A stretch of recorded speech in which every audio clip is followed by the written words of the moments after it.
नमस्कार। मेरा पूरा देश सुन रहा है। राष्ट्र की आवाज 140 करोड़ लोगों की एक ही आवाज, आपके साथ मैं हूं सरफराज।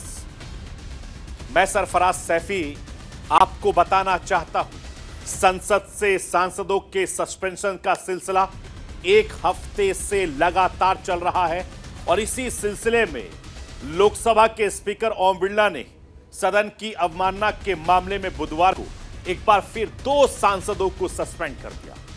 इसके साथ ही संसद के दोनों सदनों से निलंबित किए गए सांसदों की तादाद 143 हो गई है। सांसदों के निलंबन की शुरुआत पिछले हफ्ते संसद की सुरक्षा में चूक के बाद हुई थी।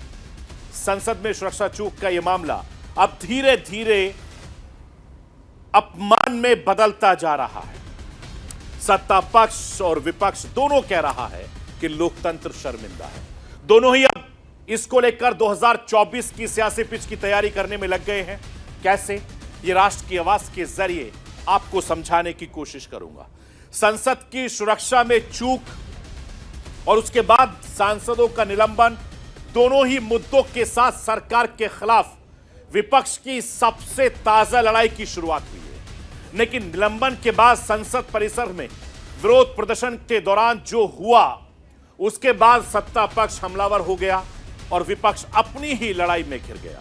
यानी 2 दिन पहले तक जो विपक्ष फ्रंट फुट पर खेल रहा था, अब वो अचानक बैक फुट पर चला गया। विपक्ष की एक जरा सी चूक हुई और पॉलिटिकल सिनेरियो का पूरा चेंज हो गया।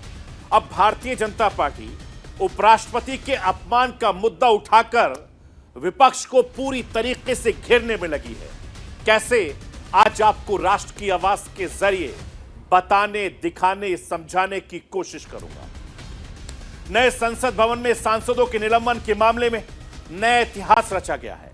किसी सत्र में एक इतने सारे सांसदों को इतिहास में अभी तक सस्पेंड नहीं किया गया है और शीतकालीन सत्र में लोकसभा और राज्यसभा को मिलाकर अब तक 143 सांसद सस्पेंड किए जा चुके हैं, जो अपने आप में एक रिकॉर्ड है। ऐसे में मैं आपको संसदीय इतिहास की सस्पेंशन की वो घटनाएं भी बताना चाहता हूं जब एक साथ में दर्जनों सांसदों को सस्पेंड कर दिया गया था। मैं राष्ट्र की आवाज के जरिए आपको यह भी समझाने की कोशिश करूंगा।